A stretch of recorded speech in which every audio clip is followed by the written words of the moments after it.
Surah 27, Al-Naml, the ants. In the name of Allah, the most merciful, the most compassionate. Ta-Sin. These are the verses of the Quran and a clear book, a guidance and good tidings for the believers who establish prayer and give zakah and have firm faith in the hereafter. As for those who do not believe in the hereafter, we have made their deeds seem attractive to them, so they stumble around in perplexity. It is they for whom a grievous chastisement lies in store. It is they who shall be the greatest losers in the hereafter. As for you, O Muhammad, you are receiving the Quran from the Most Wise, the All-Knowing. Recount to them when Moses said to his family, I perceive something like fire. Soon will I bring to you some information from there, or I will bring you a burning brand that you may warm yourselves. But when Moses came to the fire, a call was sounded. Blessed is he who is in the fire and whatever is around it. Glory be to Allah, the sustainer of all in the universe. O Moses, verily, this is me, Allah, the Almighty, the All-Wise. Now cast your rod. But when he saw the rod writhing as though it were a serpent, he turned his back in retreat and did not even look behind. O Moses, have no fear. Messengers have no fear in my presence, except he who has committed some wrong. But if he substitutes good in place of evil, I am most forgiving, most compassionate. Now put your hand into your bosom, and it will come forth shining without any blemish. These are 2 of the 9 signs to be carried to Pharaoh and his people. They are surely a wicked people. But when our clear signs came to them, they said, This is plain magic. They denied those signs out of iniquity and arrogance, although their hearts were convinced of their truth. So see how evil was the end of those mischief makers? On the other hand, we granted knowledge to David and Solomon, and they said, All praise be to Allah who has exalted us above many of his believing servants. And Solomon succeeded David and said, O people, we have been taught the speech of birds, and we have been endowed with all kinds of things. Surely, this is a conspicuous favor from Allah. Hosts of jinn and humans and birds were marshaled for Solomon and were kept under full control. Solomon was once on the move with them until when they reached a valley of ants, one of the ants said, O ants, get into your holes, lest Solomon and his hosts crush you under their feet without even knowing. Smiling at the ants' utterance, Solomon burst into laughter and said, My Lord, hold me under your control, that I may render thanks for the favor which you have bestowed on me and on my parents, and that I may act righteously in a manner that would please you. Include me out of your mercy among your righteous servants. On another occasion, Solomon inspected the birds and said, Why is it that I do not see the hoopoe? Is he among the absentees? I will inflict a severe punishment on him, or maybe even slaughter him, unless he comes forth with a convincing reason for his absence. Not before long, the hoopoe came up and said, I have obtained a knowledge which you could not. I have brought for you sure news about Sheba. I found there a woman ruling over them, one who has been endowed with all things and has a mighty throne. I found that she and her people prostrate themselves before the sun rather than Allah. Satan has made their deeds appear attractive to them and has thus debarred them from the right path, so they do not find true guidance. That they would prostrate themselves before Allah, who brings to light all that is hidden in the heavens and the earth, and knows all that you conceal and all that you reveal. Allah, none is worthy of worship save He. He is the Lord of the mighty throne. Solomon said, Soon shall we see whether you have spoken the truth or are one of those that lie. Take this letter of mine, deliver it to them, and then draw back from them, and observe what they do. The queen said, Know, my nobles, that a gracious letter has been delivered to me. It is from Solomon, and it is, In the name of Allah, the most merciful, the most compassionate. It says, Do not act towards me with defiance, but come to me in submission. After reading the letter, the queen said, Nobles, let me have your counsel in this matter, for I make no firm decision without you. They said, We are strong and are given to vehement fighting, but the decision is yours. Therefore, consider what you would like to command. The queen said, When the kings enter a country, They cause corruption in it and abase those of its people who are held in honor. This is what they are wont to do. I will send them a gift and then see with what answer my envoys return." Now, when the envoy of the queen came to Solomon, he said, "Do you want to aid me with wealth? Whatever Allah has granted me is much more than what He has given you.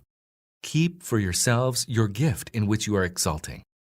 Envoy, go back to those who sent you, and we shall certainly come upon them with hosts whom they will be unable to resist. We shall drive them out from there, and they will suffer humiliation and disgrace." Solomon said, "My nobles, which of you can bring me her throne before they come to me in submission?" A stalwart of the jinn said, "I will bring it to you before you rise from your council. Surely I have the power to do so, and I am trustworthy." And he who had some knowledge of the book said, "I will bring it before the twinkling of your eye." When Solomon saw the throne placed firmly beside him, he cried out, "This is by the grace of my Lord, so that He may test me whether I give thanks for His bounty or act with ingratitude. Whoever is grateful is so to his own good, and whoever is ungrateful, let him know that my Lord is immensely resourceful, most bountiful." Solomon said, "Set the throne before her casually, and let us see whether she gets to the truth or is one of those who are not guided to what is right." When the queen arrived, she was asked, "Is your throne like this one?" She said, "It seems as if it is the same. We had already come to know this, and we had submitted ourselves." What prevented her from accepting the true faith was her worshipping deities other than Allah, for she belonged to an unbelieving people. She was told, "Enter the palace," but when she saw it, she thought it was a pool of water, and she bared both her calves to enter into it. Solomon said, "This is a slippery floor of crystal." Thereupon she cried out, "My Lord, I have been inflicting much wrong on myself. Now I submit myself with Solomon to Allah, the Lord of the whole universe."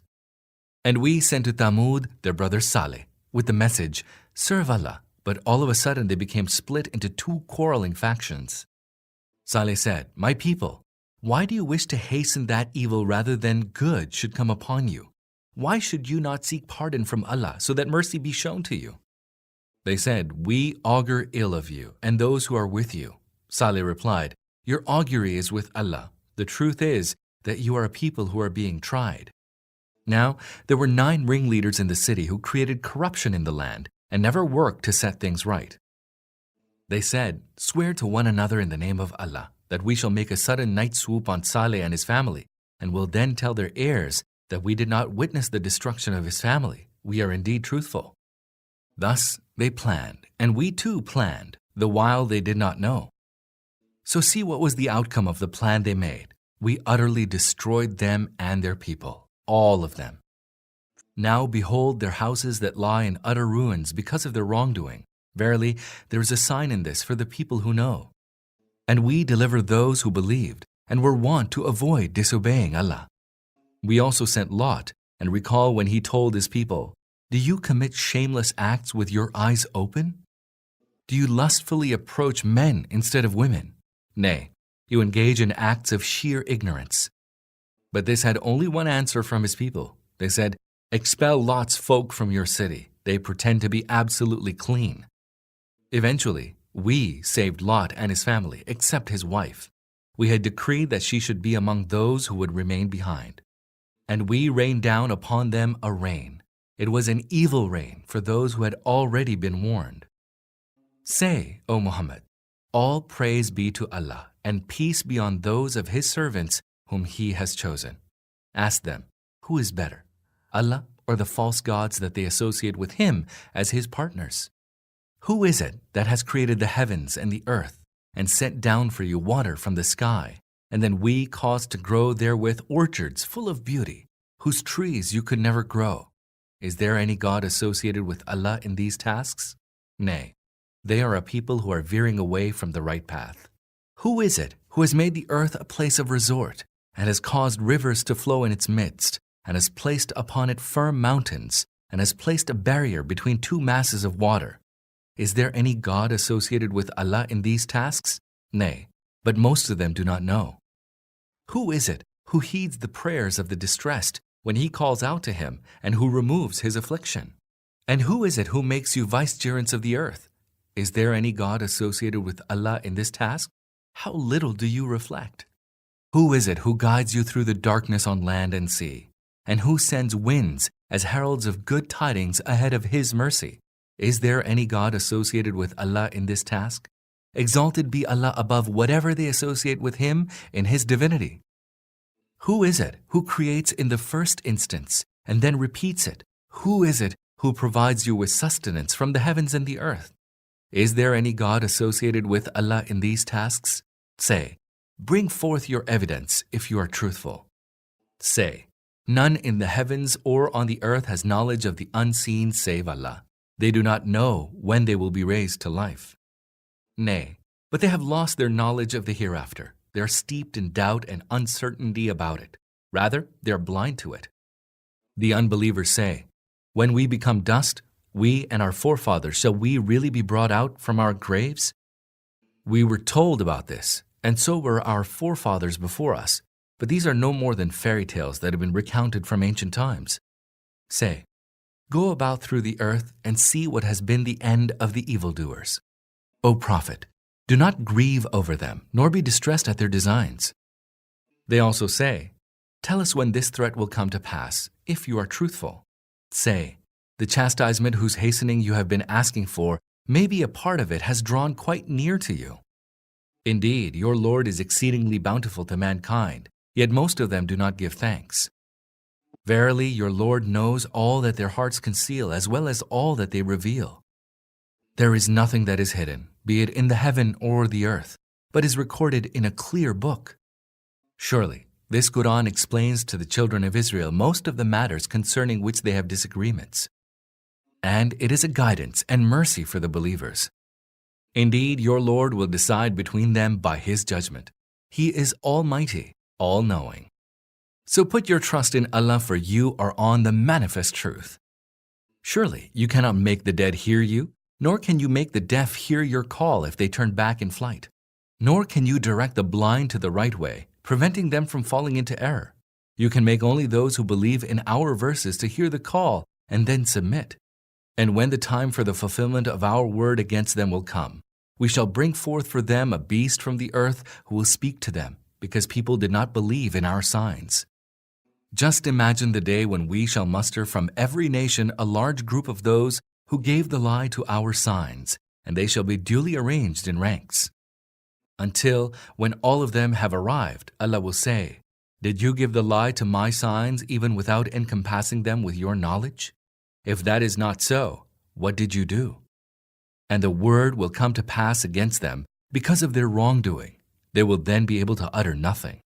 Did they not perceive that we had made the night so that they may repose in it, and made the day clear and shining?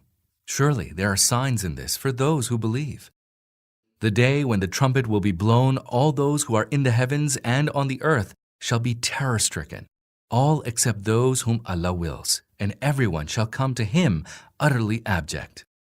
You now see the mountains and consider them firmly fixed, but then they shall pass away, even as clouds pass away. That will be the handiwork of Allah, who has created everything with perfect wisdom. He is well aware of what you do.